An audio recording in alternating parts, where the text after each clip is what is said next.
These are the songs of my people,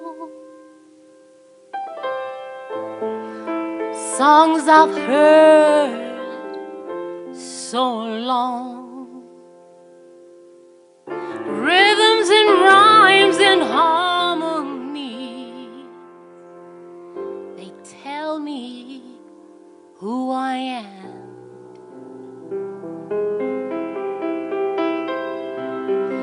I hear the songs of my people.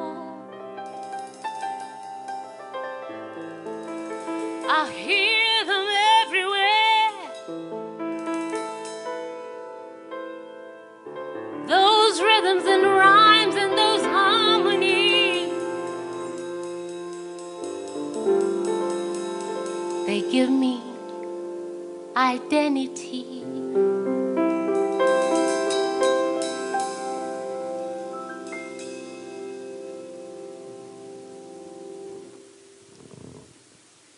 My full name is Life.love Achieng Abura. It felt cool to be called Achieng Abura. Miriam Makeba. You don't hear Lucy Miriam Makeba. So I politely set aside the Lydia for music purposes. And every time I hear anybody say, "Hey, Lydia," I know that's a friend. Yeah, that's somebody who knows me. I was brought up in a large family, comparatively, in Nyanza, where people can have 37 children.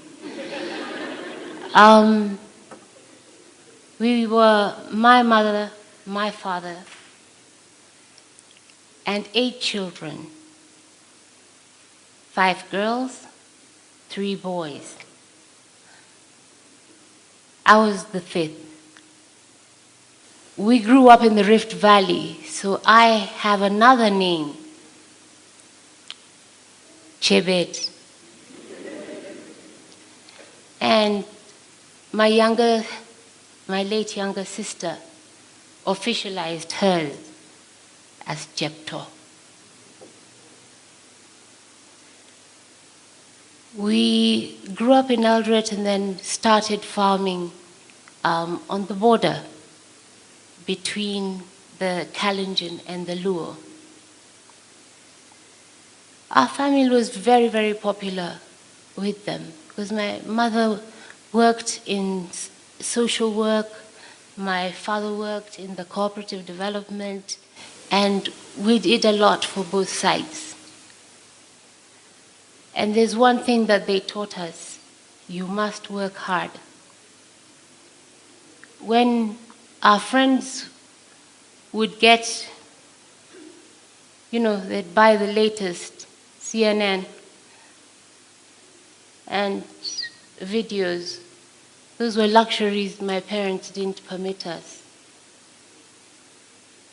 We were to wake up when we're not in school and go look after the cows, help plant, manage the farm. We worked, and I loved every minute of it. Our farm was a beautiful farm of about 1,500 acres. They used to call it Withering Heights. It was really beautiful. We were a close-knit family. If you know a family that decides that, tonight we're just going to have a little bit of roast and we're going to dance, just the family, we were close.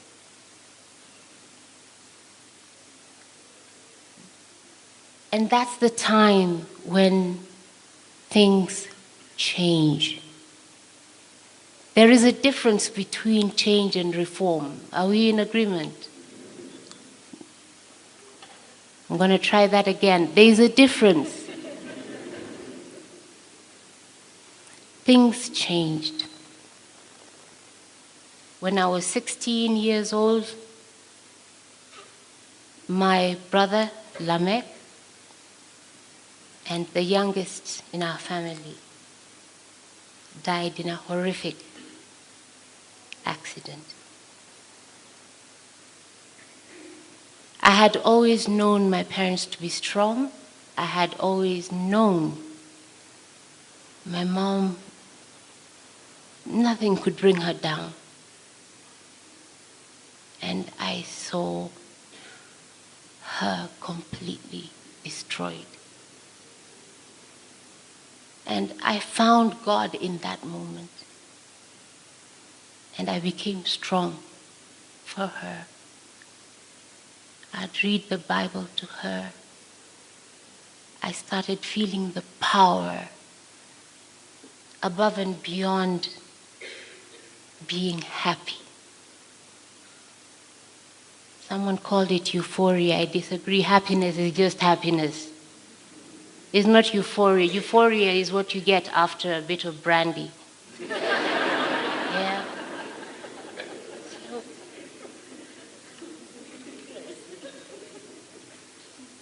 Well, I traveled to America after college, came back, and went to India hoping to set up our own factory.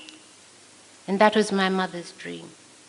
And when I was in India doing sugar technology, she wrote me a difficult letter and said, "Mama,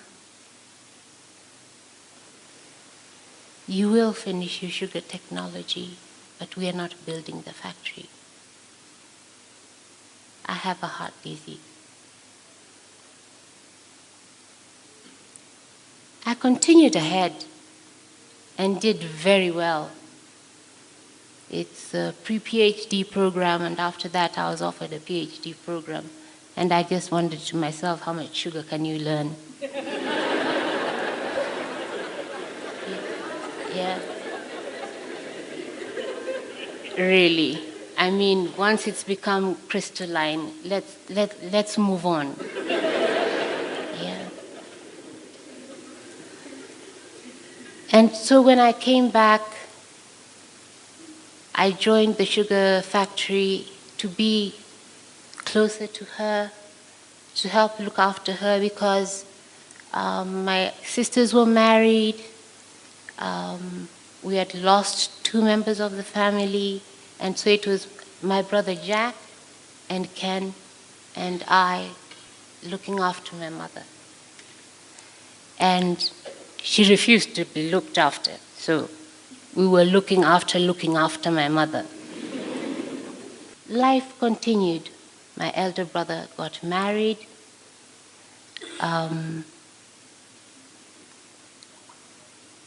But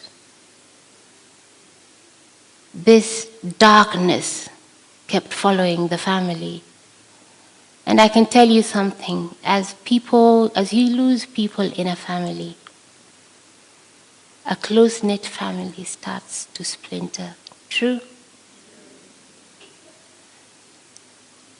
I remember my late brother Lamek. I would have called him the speaker of the house. He didn't know how to disagree with anybody. Okay.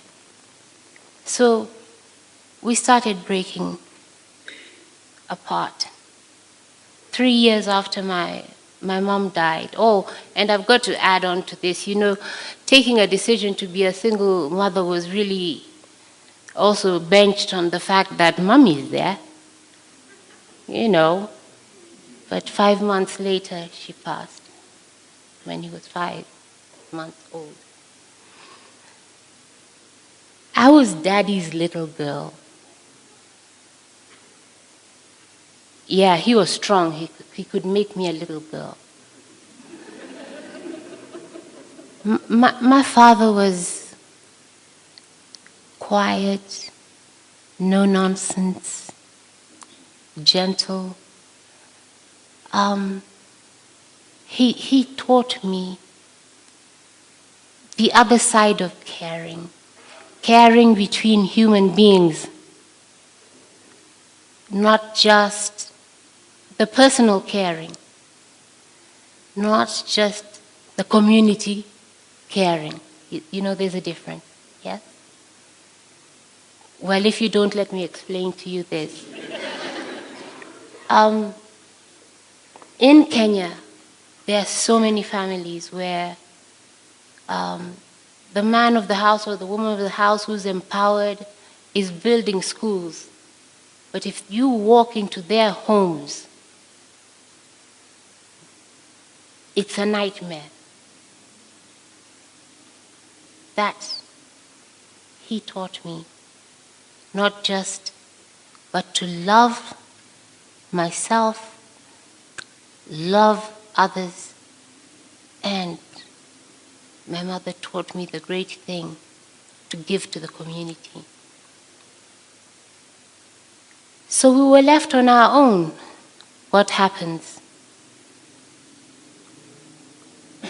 The family kept breaking apart. True? Because we've lost another speaker.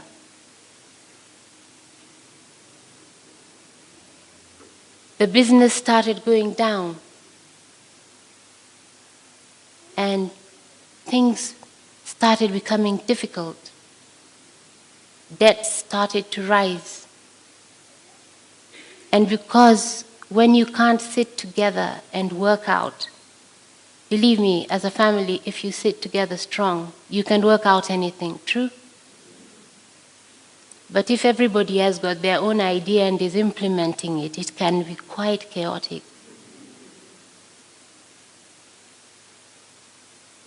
We finally decided on 3 members of the family to be administrators. My sister Karen, the second born.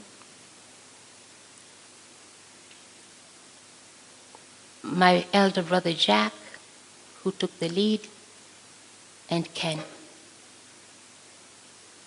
Not very long after that, in 2002, Karen passed. Karen had taken the role of my mother. Always worried. How are you and Prince? How is this thing called music that you're doing? Does it even pay? Why don't you do the sciences that you studied? But I'm here for you. Whilst the rest of the family were like, you choose a bad path, stick on it alone. Okay. 2 years after Karen passed, my immediate follower, Ken, passed. And you can't express how difficult it is when you start summing up. We were 10, we are now how many?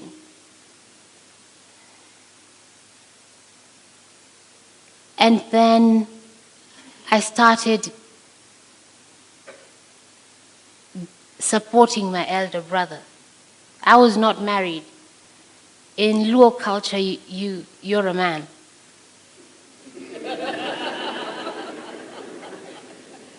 It's actually the truth. If you're not married, you belong to the home, and no operation has been done, you're just a man. So I joined my brother to rescue what we had. In 2007, he passed. We remained 3 of us out of 10. But now the nieces and nephews had come on board as well. That's the line of pain, I thought, until 2 years ago, my first nephew passed.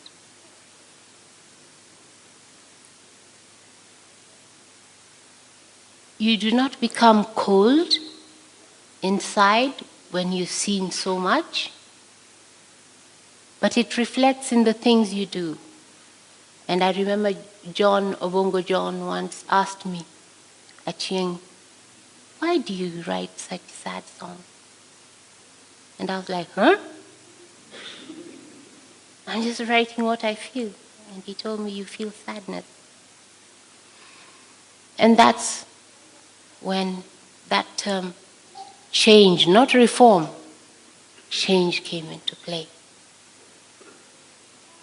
You can decide that the things that are thrown your way overwhelm you, or you can fight back.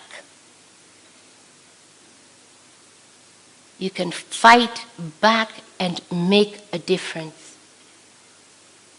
And so on my journey fighting back, quarters are coming in, I'm traveling all over the world in strange conditions sometimes, you know.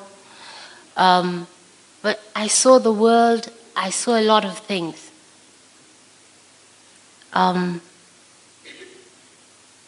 My son finished Form 4 at St. Mary's and was to go to IB.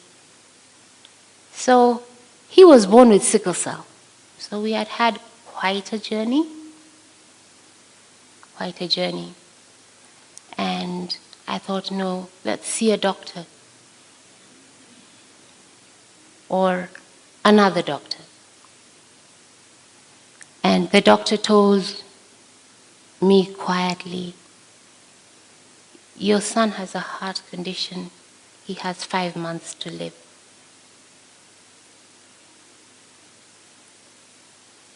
My son is alive today, 5 years later.